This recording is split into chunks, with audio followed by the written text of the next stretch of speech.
What's going on, y'all? Today we've got Third Eye Fragrance Flamango. Let's give it a sniff.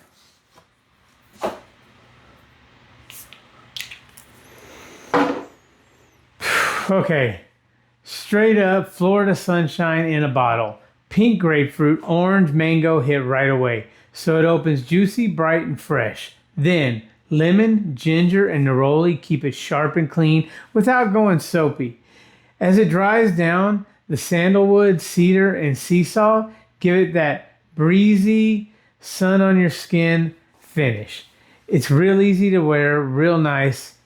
Hey, y'all, let me know your thoughts down in the comments. Later.